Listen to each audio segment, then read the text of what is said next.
नमस्कार दोस्तों, मैं हूँ आचार्य डॉक्टर अजय पंड्या और सत्यम ज्योतिष कार्यालय में आपका हार्दिक स्वागत है। दोस्तों, मैं हिंदू संस्कृति से रिलेटिव वीडियो लेकर आता हूँ और आप सबका भी मुझे सहयोग मिल रहा है। दोस्तों, मैंने अभी जो कालसर्प दोष यज्ञ के बारे में बताया तब मुझे कई लोगों ने क्वेश्चन किया। कई लोगों ने ये पूछा कि अजय भाई, हमारी कुंडली में विषयोग है, लेकिन हमें तो ये नंग पहनने के लिए हमारे पंडित जी ने नहीं बोला, किसी ने पंडित जी ने बोला है, तो क्या कौन गलत है कौन सही है। तो ये जो बातें मैं चर्चा लेके आपके सामने आया हूँ। तो किसी की कुंडली में अगर दोनों साथ में है, आपने बताया आपके सूर्य के साथ अगर शनि बैठ जाए तो उसे विषयोग कहते हैं, चंद्र के साथ शनि बैठ जाए तो उसे विषयोग कहते हैं। तो हमारा जीवन कहीं ना कहीं जहरीला होने जा रहा है, लेकिन हमारे पंडित जी ने तो हमें ये बताया नहीं। तो इसके बारे में कुछ अगर ज़्यादा जानकारी मिल जाए तो अच्छी बात है।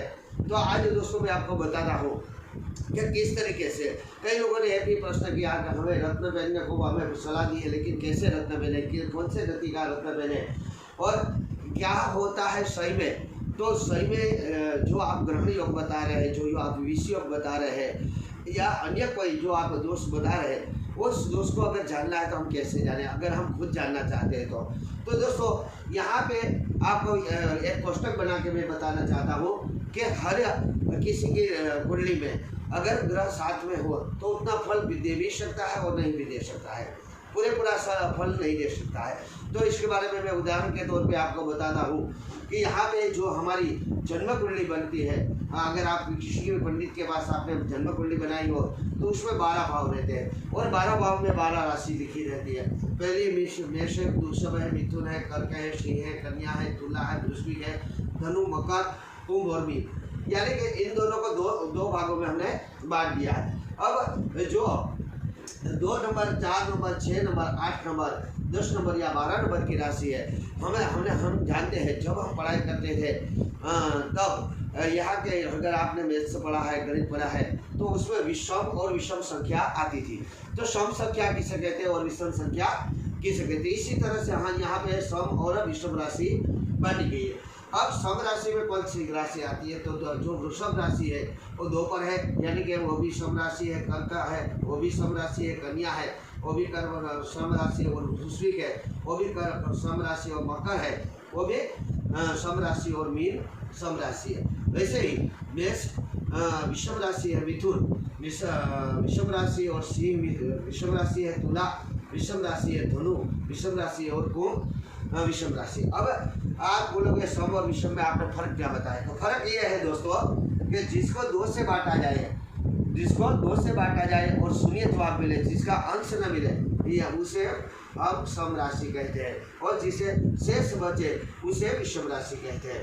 यानी कि अगर मेष को 2 से बांटे तो बांट ही नहीं सकते, लेकिन वृषभ को 2 से बांटेंगे तो 0 संख्या मिलेगी, कर्क को बांटेंगे तो भी 0 मिलेगी, कन्या को बांटेंगे क्योंकि कन्या 6 पर है, वृश्चिक को बांटेंगे तो भी 0 मिलेगी, मकर को राशि को बांटोगे तो भी 0 मिलेगी, और मीन को बांटोगे तो भी 0 मिलेगी। लेकिन यहाँ पे जो 1 नंबर है, 3 नंबर है, 5 नंबर है, 7 नंबर है, 9 नंबर है, वह 11 नंबर है, इन सभी को अगर बांटोगे आप 2 से तो उसके शेष बचेगा। तो जिसमें शेष बचता है वो विषम है, और जिसमें शेष नहीं बचता वो सम है। अब आपको जो जानना चाहते हैं, आपका जो प्रश्न है कि हमें क्या किसी की भी कुंडली में अगर शनि या चंद्रमा का जो विषयोग हो रहा है, या सूर्य या चंद्रमा का विषयोग या कालसर्प दोष हो रहा है, कुछ भी हो जो से हम नेगेटिव पंडित लोग बताते हैं, उसका फल का सभी को सही में एक समान मिलता है? जी नहीं दोस्तों, सभी को एक समान नहीं मिलता। आपके पंडित जी बहुत सही है, उससे कितना भी अभ्यास करके आपको ये बातें बताइए। तो ये जो है मैंने फिर इस प्रश्न को जनरली ले लिया, सबके लिए ले लिया, क्योंकि इससे प्रश्न मेरे पास कई बार आ चुके हैं, लेकिन मैंने इसके बारे में नहीं सोचा था। अब जब ये कालसर्प दोष से मैंने बताया तब कई लोगों ने एक ही प्रश्न किया है कि हमें पंडित जी ने तो ये नहीं बोला कि आप ये करो वो करो, और आप बता रहे हो ये करो ये करो। दोस्तों, तो आज आपको समझाता हूँ कि क्या सही में है। तो जो कुंडली अगर उसका विश्लेषण आपका पंडित ने बताया वही सही है, आपके पंडित ने जो विश्लेषण बताया वही सही है, क्योंकि यहाँ पे अगर आपका कुंडली में जो ग्रह बैठा हुआ है वो ग्रह अगर कौन सी अवस्था में, कौन सी डिग्री, जिसे हम डिग्री के नाम से जानते हैं, अगर वो डिग्री पे है तो वो कम या ज़्यादा फल दे सकता है, वो फल नहीं भी दे सकता है। अगर वो फल दे नहीं रहा है तो उसको बलवान हम बना सकते हैं, लेकिन अगर नेगेटिव फल नहीं दे रहा है तो उसे बलवान बनाने की कोई आवश्यकता नहीं है। अब आप ये कोष्ठक को समझिए। यहाँ पे मैंने रखा है अवस्था क्रम। दोस्तों क्या आप जानते हो, जिस तरह से हम बाल्यावस्था में जन्म लेते हैं, उसके बाद हम बाल्यावस्था में होते हैं, उसके बाद हम कुमारावस्था में होते हैं, उसके बाद हम युवावस्था में होते हैं, उसके बाद हम वृद्ध बनते हैं, उसके बाद मर जाते हैं। उसी तरह ग्रहों को भी इसी थियरी में बांटा गया है। पहले जब आपकी जन्म कुंडली बनती है तब अगर देखा जाए तो जो 12 अंश होते हैं, 12 भाव होते हैं। जैसे कि मैंने आपको कई बार कुंडली बना के भी दिखाया कि कुंडली में जो प्रथम हृदय भाव होता है, उसमें अगर कोई मान लो फॉर एग्जाम्पल अगर हृदय भाव में मिथुन रखा भाव है, अगर उसमें सूर्य और शनि की युति हो रही है, यानी कि वो विषम राशि के हैं, दोनों ग्रह विषम राशि के हैं, तो विषम राशि के जो ग्रह है, लेकिन उसकी डिग्री अगर मान लो कि 0 से 6 लिखी है, 0 से 6 लिखी है, तो 0 से 6 लिखी है तो वो बाल अवस्था में है। अगर उसकी डिग्री 7 से 12 लिखी है विषम राशि में, तो वो कुमार अवस्था में। अगर उसकी डिग्री 13 से 18 लिखी है तो युवा अवस्था में। दोस्तों ये जान लेना जरूरी है, युवा अवस्था 13 से 18 अगर किसी की भी डिग्री में कोई भी ग्रह हो, अगर नेगेटिव हो तो बहुत बड़ा नेगेटिव फल देगा, और अगर पॉजिटिव हो तो बहुत बड़ा पॉजिटिव फल होगा। और यहाँ सम और विषम दोनों राशि में एक ही आता है। 13 से 18 युवा राशि में जो युवा होते हैं वो दोनों में विषम या सम दोनों में 13 से 18 डिग्री वाले युवा ग्रह रहते हैं। तो ज़्यादा कर जैसे कि हम लोग युवा होते हैं तो अच्छी तरह से काम कर सकते हैं और अच्छी तरह से सफलता भी प्राप्त कर सकते हैं। उसी तरह अगर यहाँ पे विषम राशि में अगर मिथुन है, इसी है, तुला है, धनु है या कुंभ है, उसमें अगर 19 से 24 लिखा है तो वो वृद्ध है, और वृद्ध है तो वो तो थोड़ा बहुत काम करेगा, थोड़ा बहुत काम नहीं भी करेगा। उसकी मतलब थोड़ा फल मिलने की आवश्यकता है। अगर नेगेटिव है तो नेगेटिव मिलेगा, और पॉजिटिव है तो पॉजिटिव हो गया। लेकिन शास्त्रों के अनुसार अगर विषम राशि में अगर 25 से 30 डिग्री लिखी है तो मृत अवस्था में है। अब मृत अवस्था में है तो वैसे तो शास्त्र कई लोग ये कहते हैं कि मृत अवस्था में है तो वो फल या विफल नहीं हो सकता, यानी कि उसका कोई प्रभाव नहीं हो सकता। लेकिन ज्योतिष शास्त्र के कई अनुभवी लोगों ने कहा है कि अगर मृत अवस्था में कोई भी ग्रह हो तो उसका आपको उसके रिलेटिव जो ग्रह है उसके रिलेटिव आपको कपड़े पहनने चाहिए, उसको जो पसंद है वो उस चीज़ों का दान करना चाहिए, और वो उसमें जो पसंद है वो वस्तु का सेवन करना चाहिए, और साथ साथ उसका रत्न भी धारण करना चाहिए। उसी तरह अगर हम जाने कि सोम राशि में कैसे है, तो मान लो कि मैंने आपको विषम राशि बताया तो सोम राशि में उनसे उल्टा रहता है।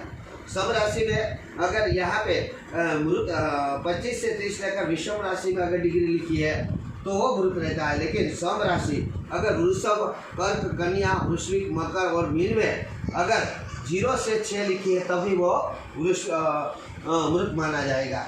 उसी तरह अगर 7 से 12 लिखी है तो मृत माना जाएगा। मैंने जैसे बताया वैसे 13 से 18 लिखे है तो युवा माना जाएगा, लेकिन 19 से 24 लिखी है तो कुमार माना जाएगा, और अगर 25 से 30 डिग्री लिखा है तो बाल अवस्था में माना जाएगा। अब जैसे हम काम करते हैं तो हम सबसे ज़्यादा काम कब कर सकते हैं, इसी तरह इसे समझना चाहिए। अगर आप बाल्य अवस्था में है, अगर आप बाल्य अवस्था में है तो बाल्य अवस्था में आप थोड़ा काम कर भी लोगे, नहीं भी करोगे, और करने का प्रयत्न करोगे। जो भी आपको सिखाया जाएगा वही करोगे, और जिस तरह का आपको लेके जाएगा उसी तरह आप चले जाओगे। तो इस ग्रह को आप ऐसे समझिए। फिर अगर कुमार अवस्था में है तो थोड़ी बहुत आपको उससे उग्रता मिलती है। कुमार अवस्था में तो थोड़ा बहुत आप सोच भी सकते हैं और थोड़ा बहुत कार्य अपने आप भी कर सकते हैं। तो यहाँ पे उनसे ज़्यादा डिग्री में काम करेगा, यानी कि उनसे ज़्यादा फल या फल देगा। लेकिन अगर युवा अवस्था में है तो 100% 100% आपको फल देगा। उसी तरह अगर वृद्ध है तो वृद्ध का भी ऐसा है कि अगर किसी ने बताया तो काम कर दिया, अगर नहीं बताया तो भूल भी गए जाते हैं। तो उसी तरह यहाँ पे कमजोर दशा से वो फल देता है। लेकिन अगर मृत अवस्था में है तो उसे फल मैंने जैसे बताया कि नहीं भी मिल सकता है। लेकिन अगर नेगेटिव प्रकार के ग्रह हमारे कुंडली में बस रहे हो और इस प्रकार से आप समझ में आया हो, तो इस प्रकार से अगर ग्रह की युति हो रही है और इस प्रकार से डिग्री है, चाहे वो सूर्य हो, चंद्र हो, मंगल हो, बुध हो, गुरु हो, शुक्र हो, शनि हो, राहु हो, केतु हो, तो उनके कारक के हिसाब से अगर आप जाना जाए, मैं आपको अगली कुंडली आपको कारक का इसलिए बताऊंगा कि कौन के भाव का कौन कारक होता है।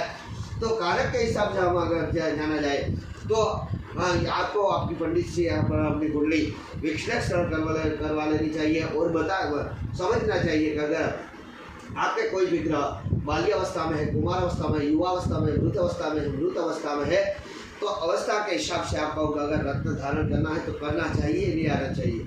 और जैसे मैंने बताया कि आपको उसको रिलेटिव जो भी चीज़ वस्तु है उसे पसंद करनी चाहिए और उसे खानी पीनी चाहिए। जैसे कि अगर सूर्य को माना जाए तो उससे लाल चीज़ें पसंद है तो उसे उस समय लाल चीज़ों का दान करो और जो लाल चीज़ें हो उसका ग्रहण करो और माने रत्न का धारण करो।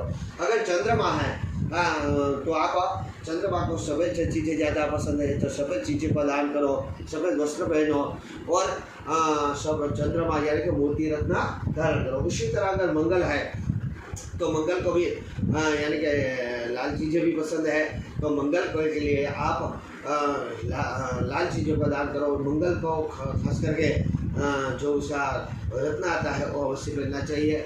और मंगल लोहू का भी कारक है तो लोहू का बजाता है तो लोहू जनक अगर बीमारी से बचना चाहते हो तो आपको मंगल पहनना चाहिए। इसी तरह बुध है वो जैसे कि बुद्धि का कारक है, बुद्धि देने वाला है तो बुद्धि जो अगर बुध आपकी कुंडली में नेगेटिव प्रकार दे रहा है तो आपको बुध से संबंधित यानी कि बुध और उसके जो एक राशि के जो देव होते हैं, अधिदेव होते हैं, उनकी पूजा अर्चना करनी चाहिए। उदाहरण के तौर पे अगर आपकी कुंडली में बुध कमजोर है तो आपको बुध का अधिपति जैसे कि गणेश जी है तो गणेश जी की पूजा करनी चाहिए और गणेश जी का भोग करना चाहिए। और वैसे नीला जो बुध है वो नीला रत्न आता है तो वो रत्न पहनना चाहिए। उसी तरह गुरु है उसको पोखराज पसंद है, पीली चीज़ें पसंद है तो गुरु के लिए बृहस्पति के लिए आपको पीले वस्त्र पहनना चाहिए और पीली वस्तु का दान करना चाहिए।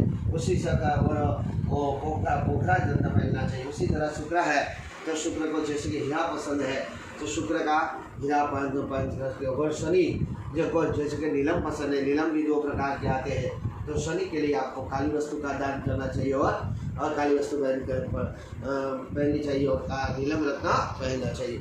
उसी तरह कई लोग कहते हैं कि राहु या केतु हम पहन सकते हैं, बिल्कुल कई लोगों ने राहु पहने वो अच्छे फल भी प्राप्त किए। राहु अगर आपके नीच के है तो भी आप राहु पहन सकते हैं, लेकिन बहुत ऊँच के, लेकिन उसके लिए बहुत बड़े पंडित के पास आपको उसका पूरा विश्लेषण कर करके अगर कोई आपको नेगेटिव फल दे, राहु पहनने से कोई ग्रह आपका नेगेटिव फल में नहीं देने वाला है तभी आप राहु को धारण कर सकते हैं।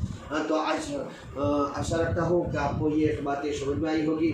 मेरे हर वीडियो को आप देखिए, पूरा देखिए और हर वीडियो को शेयर कीजिए, अपने साथी दोस्तों को शेयर कीजिए, अपने परिवारजनों को शेयर कीजिए। अगर मेरे YouTube channel doctor Ajay Pandya को आपने सब्सक्राइब नहीं किया तो सब्सक्राइब कर लीजिए, साथ में बेल आइकॉन का बटन दबा दीजिए ताकि जब भी मैं नए वीडियो बनाऊँ आपके पास वो सबसे पहले पहुँच जाए।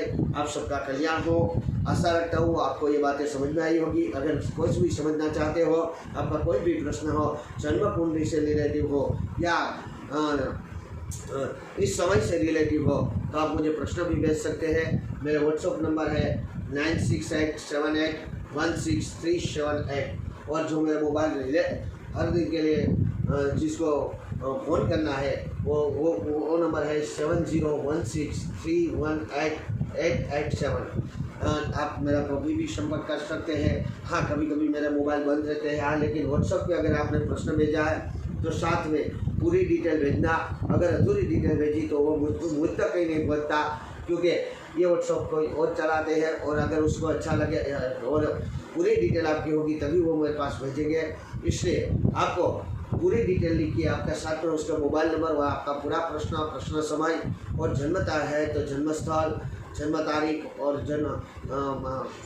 जन्म समय और जन्म स्थल सभी भेजना है। अगर कुछ भी अधूरा होगा तो आपका मैसेज जब मेरे तक पहुंचेगा नहीं तो मैं इसका जवाब नहीं दे रहा हूँ। कई लोग हम प्रश्न करते हैं कि जी हमने आपको बहुत ही बार ऐसे मैसेज किए लेकिन आपका जवाब नहीं मिला। तो इसका कारण यही रहता है कि ज़्यादातर लोग अपना मैसेज ही छोड़ देते हैं, या तो अधूरा मैसेज छोड़ देते हैं, या तो जन्म तारीख ही लग के छोड़ देते हैं। उसका अगर हमने विश्लेषण भी किया तो उसका कोई परिणाम नहीं मिलता। इसलिए आपने पूरी माहिती भेजिए। आप सभी का कल्याण हो। जय महादेव।